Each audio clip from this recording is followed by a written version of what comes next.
Olá, o Momento Papo de Mãe está começando. O assunto é hemangioma. Alguns bebês nascem com essas manchas avermelhadas e elas variam bastante de uma criança para outra. O hemangioma é considerado um tumor benigno. Alguns podem desaparecer naturalmente, mas outros precisam de cuidados especiais. Nossos convidados são o presidente da Academia Brasileira de Pediatria, Mário Santoro Júnior, e a Karina Madeira, que tem 3 meninas, a Marcela, de 2 anos, a Manuela, de 4 e a Mariana, de 7. E estão todas aqui, né, Karina? Sim. Com a tia delas, né, com a Bia. E quem que tem hemangioma? É a caçula? Isso, a Marcela. A Marcela. Isso. E aí, explica pra gente, ela nasceu com esse hemangioma e aonde que é? Não, ela não nasceu. Quando ela tinha uns 15 dias de idade, aí apareceu uma pintinha vermelha na sobrancelha, como se fosse uma picadinha de inseto. Aí levei na pediatra e aí ela foi eclodindo, assim, ela foi aumentando de tamanho até quando ela tinha mais ou menos uns 8 meses. Mas aí nós fizemos o tratamento com a dermatologista, junto com a pediatra, o acompanhamento. Então ela tirava foto para ver se ele estava aumentando de tamanho ou mantendo aquele tamanho para não prejudicar a visão, nenhum outro sentido dela. Daqui a pouco você fala, então, do tratamento que você fez. Doutor, explica pra gente, o hemangioma, a criança pode nascer ou ele pode aparecer depois de alguns dias? Então, na verdade, o hemangioma, hoje ele é classificado como um tumor benigno, como foi dito aqui na introdução, e são lesões vasculares. Hoje, as lesões vasculares são classificadas basicamente em 2 tipos. As lesões tumorais e as malformações. O hemangioma, que a gente chama hoje de hemangioma infantil, ele é um tumor benigno. Ele geralmente tem uma evolução desse tipo. Quando a criança nasce, pode ter uma pequena manchinha, um vermelhinho, ou uma área de uns vasinhos, que a gente chama de telangiectasia, ou não ter nada. E daí, alguns dias ou algumas semanas, ele vai aumentando, vai começando a aparecer e aumenta. Esse é o hemangioma infantil clássico. Ele evolui nos primeiros meses, com 2 meses ele aumentou muito, com 8 meses ele já está mais estabilizado, com 1 ano, provavelmente ele já atingiu o tamanho que ele vai ter, e ele, o que se sabe da literatura e da experiência, é que num grande número de casos, 90%, ele regride até os 10 anos de idade. Existe o hemangioma congênito, aquele que a criança nasce com ele. Então, esse já está presente ao nascimento. E existem 2 tipos, aliás, existem 3 tipos desse. Aquele que é rapidamente involutivo, quer dizer, ele nasce já aparecendo, ele se desenvolveu durante a gestação, ele já apareceu com ele, e ele vai, a partir do nascimento, evoluindo. O que não é rapidamente evolutivo, que não vai voltar para trás, ele não vai desaparecer, e uma evolução parcial. Esses são os hemangiomas congênitos e não congênitos.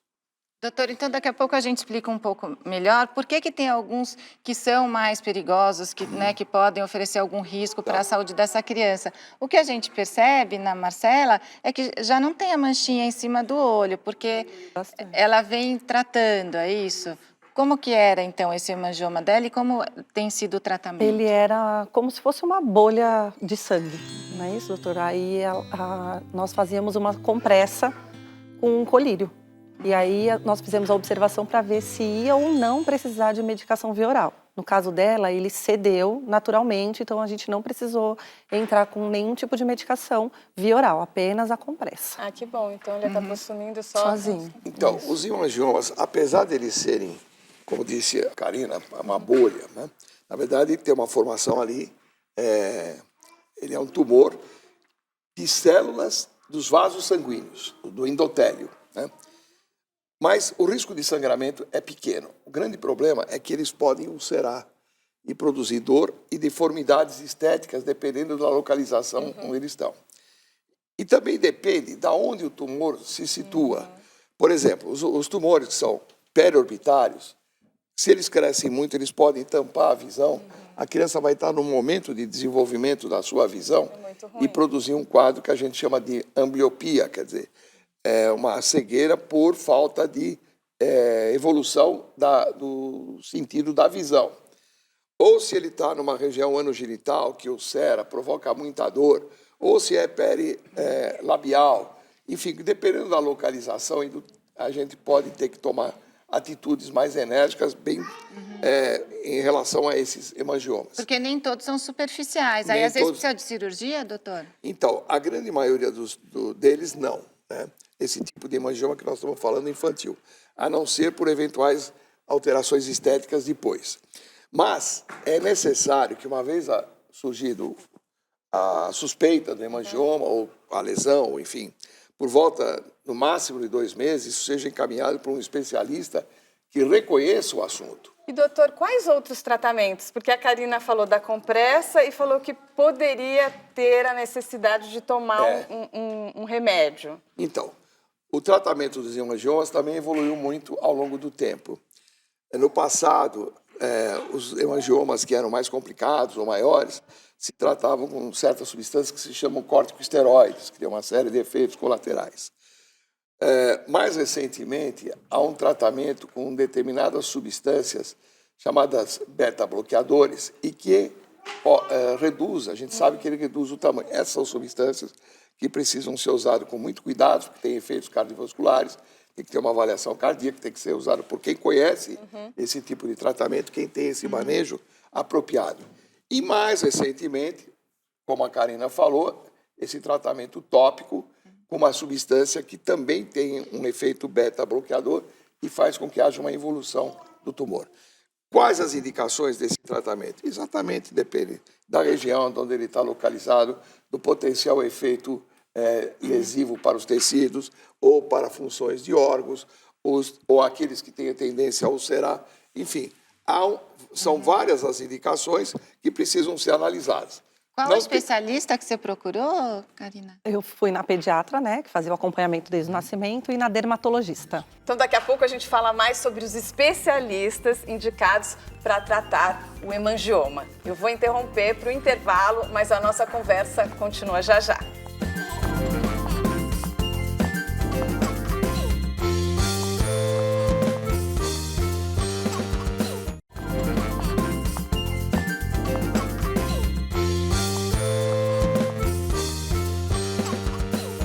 De volta com o Momento Papo de Mãe e o tema é hemangioma.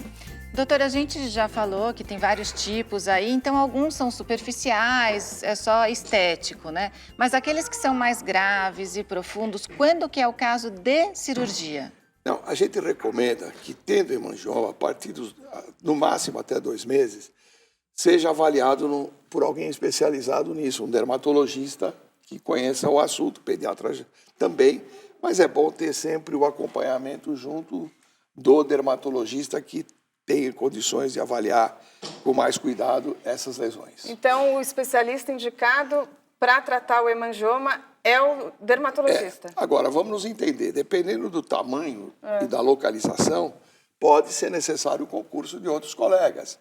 De repente, você tem um hemangioma periorbitário grande, que vai precisar de uma avaliação do oftalmologista, o que vai ser feito e tal. Ou anogenital, que tem algum problema de sangramento ou de ulceração, que vai precisar de uma avaliação também de um cirurgião. Então, porque tem casos que precisam de cirurgia. De uma equipe maior, né? Mas a grande maioria ou vai regredir espontaneamente, e aí é questão de observar, né? Ter uma boa relação médico-paciente, dizer, olha, esse caso não precisa de tratamento, esse caso nós vamos poder aguardar, vamos poder esperar.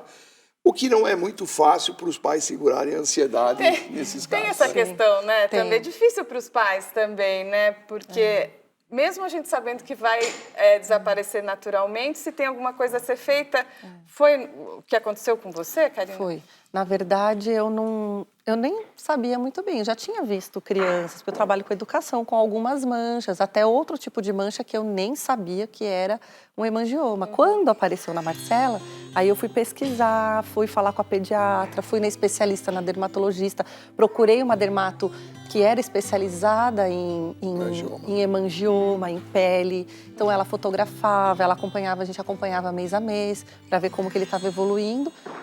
Foi cogitado de ir ao oftalmo, só que no dela, como ele permaneceu na sobrancelha, não houve a necessidade de estar indo no oftalmo. E aí a gente foi sabendo, né? Aprendendo também. E, Karina, existe até um certo preconceito, porque as pessoas olham para aquela criança, veem aquela mancha, acham que pode ser até alguma coisa contagiosa. Sim, nossa, assim, na fila do mercado, no banco, todo mundo perguntava, nossa, a irmã bateu? Não. E, assim, umas perguntas que eu ficava, às vezes, passada, assim, que as pessoas não, são muito... Desinformadas, né? Desinformadas e acham que sempre é alguma coisa ruim. Nunca pensa que é uma coisa normal de pele, nada que... E não é contagioso. Nada. E esse é um outro aspecto importante, não é contagioso, esse é um outro aspecto importante, que é a questão psicológica, quando a criança cresce um pouco mais. E é bom que resolve logo no início, na primeira infância, porque quando vai para a escola também tem toda essa questão do bullying, né? Dos coleguinhas na escola. Mas uma coisa que eu sempre falei é que, assim, ela é linda de qualquer jeito, tendo uma mancha ou não tendo, ela é perfeita. Positivos, claro. Ela é perfeita, nossa, assim, uma bênção na nossa vida. No caso dela, que, como a Karina explicou, era como se fosse uma bolha de sangue, existia o risco dessa bolha estourar, doutor? Não, ela pode ulcerar, não é estourar. O que Ali é não isso? Ela não é uma bolha cheia de água que, de repente, ela estoura e vai. Não, ela pode ulcerar, formar uma ferida, entendeu? Que pode infectar, pode dar uma série de problemas, aí precisa tratar de outro jeito, porque é uma infecção, pode ter risco de uma série de outras coisas, enfim. Não é isso aqui uma bolha que vai, estourar, não é assim, mas pode ulcerar, né? E dependendo do local, como eu falei, pode ter efeitos negativos para o desenvolvimento de outros órgãos, a visão e uma série de outras coisas. Doutor, as manchas chamadas de salmão e vinho do Porto são hemangiomas também? Não, não são hemangiomas. Não. Antigamente se falava em hemangioma plano, era a antiga classificação, hemangioma plano, que hoje não se usa mais. Hoje, hemangioma é isso que teve, por exemplo, o nenê da Karina. Essas manchas são diferentes. A mancha salmão, a criança geralmente nasce com essas manchinhas aqui em cima da sobrancelha, aqui na nuca, que se chama... que as mães dizem que é picada de cegonha, né? O bico da cegonha levou o neném por ali, ou um pouco maior aqui, distribuída no queixo. Às vezes tem também algum outro local do corpo, mas são manchas planas, né? De cor salmão, são formações vasculares, que a gente sabe que até 1 ou 2 anos, no máximo até 3, e daí para frente, ela vai regredir e desaparecer totalmente. Essas certamente não precisa fazer nada, é só continuar observando. E a vinho do Porto também? E a mancha vinha do Porto aí já é diferente, é mais grosseira, essa cor de vinho do Porto, e o grande problema dela é que normalmente ela é um componente de uma síndrome, de algumas síndromes, quer dizer, síndromes são um grupo de lesões, tem outras coisas no organismo que precisam ser pesquisadas. E, Karina, as outras meninas não tiveram Não hemangiomas? Não tiveram. E a marquinha é o charme. É o charme. Tá bom, gente, muito obrigada por terem vindo. Obrigada, doutor, pelas informações. Obrigada, Karina. Por nada, mas... O Momento Papo de Mãe fica por aqui. Nos acompanhem também nas redes sociais e até a próxima. Tchau, até.